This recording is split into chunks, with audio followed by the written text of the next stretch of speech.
ما قال المصنف رحمه الله تعالى: وفي حديث الإيمان بالقدر قال: واعلم أن ما أصابك لم يكن ليخطئك وما أخطأك لم يكن ليصيبك، رفعت الأقلام وجفت الصحف. فكل ما يصيبنا فبقدر الله عز وجل، ولا يمكن أن يتفادى المسلم ما قدره الله عز وجل عليه. لأجل هذا يقولون: لا ينفع الحذر مع قيام القدر أو مع وقوع القدر. مهما تحاذر ومهما تحتاط لنفسك أن لا يصيبك ذلك الشيء، ويكون الله عز وجل قد قدر عليك في الأزل أنك ستصاب بإذن الله تبارك وتعالى. كثير من الأطباء يا إخوان في المرض السابق، الوباء السابق كورونا أو كوفيد، كانوا يحذرون الناس ويعطونهم التعليمات على لبس الكمامات وعدم الاحتكاك مع الناس وغيرها من الاحتياطات الكثيرة، وغسل الأيدي وفعل ما يلزم كي لا يصاب المسلم أو كي لا يصاب الإنسان بهذا المرض. لكن تجد هؤلاء الأطباء المحذرين هم أول من يقع، مع قيامهم بكل التدابير أو بسائر التدابير الوقائية من وضع الكمامات والتعقيم وغير ذلك، وعدم لمس المرضى باللمس المباشر بوضع القفازات وغيرها. ثم تجد هؤلاء الأطباء يقع فيهم المرض. هذا بقدر الله عز وجل. وما أصابك لم يكن ليخطئك وما أخطأك لم يكن ليصيبك. وهذا يروح على النفس يا إخوان، وأن يقبل المصائب التي تحل به، سواء بفقد الأحبة من الوالدين والأبناء وغيرهم. فإذا وقعت المصيبة على المسلم علم أن الله عز وجل قدر عليه هذا، وأن هذا لا يخطئه. معناه لو أن المسلم تضجر من موت أبيه أو أمه، أو تضجر وقلق وزعف لموت ابنه، ماذا يفعل له ذلك القلق وذلك التضجر أو عدم الصبر؟ لا يفعل له شيئا، بل ربما يقع في الوزر.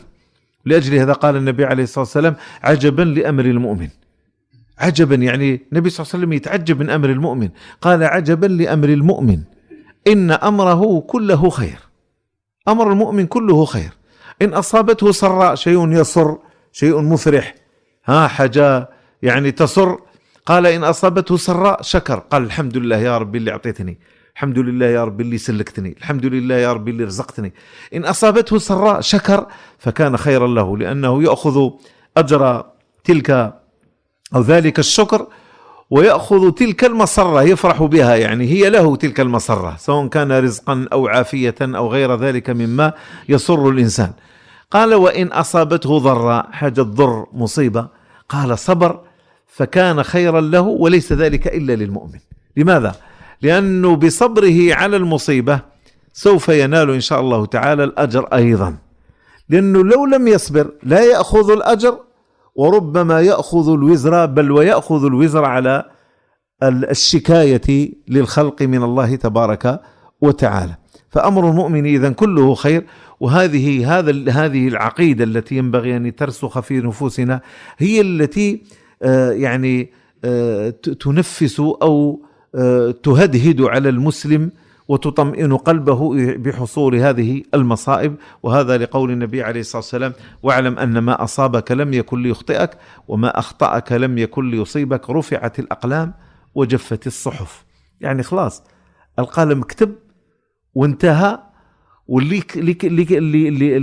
الشيء الذي كتبه القلم بأمر الله تعالى لا يمكن أن يمحى، فهو حاصل ولا بد. كان في تقدير الله عز وجل، والله تعالى يعلم الأشياء بدقة، يعلم ما كان ويعلم ما يكون ويعلم الشيء الذي لا يكون لو كان كيف كان، كما قال الله تعالى: ولو ردوا، لما طلب أهل النار العودة إلى الدنيا لعمل الصالح، قال الله تعالى: ولو ردوا لعادوا لما نهوا عنه.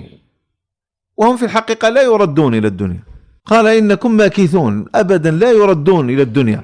لكن الله تعالى يعلم الشيء الذي لا يقع لو وقع كيف يقع. قال: ولو ردوا لعادوا لما نهوا عنه وإنهم لكاذبون.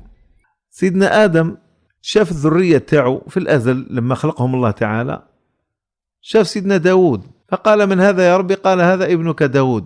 قال: كم جعلت له من عمره؟ قال: جعلت له من عمره 60 عاما. قال: اعطيه من عمري، زده من عمري 40، يعني نحي من عندي واعطي له 40. وهذا كان في قدر الله، يعني الله تعالى علم أن آدم سوف يلتقي مع أبنائه، وأنه سوف يعطي من أجله إلى ابنه داود. فكان تقدير الله قبل أن يخلق هؤلاء أن آدم يكون مثلا عمره 1000 عام، فيتنازل ب40 سنة لابنه داود، فيصير عمره الذي يعيشه في هذه الدنيا 960 سنة. وآدم كان عمره 60 سنة، علم الله قبل أن يخلقهم بأن آدم أبوه سوف يعطيه 40، فسوف يعيش 100 عام، فقدر الله تعالى عليهم ذلك كله.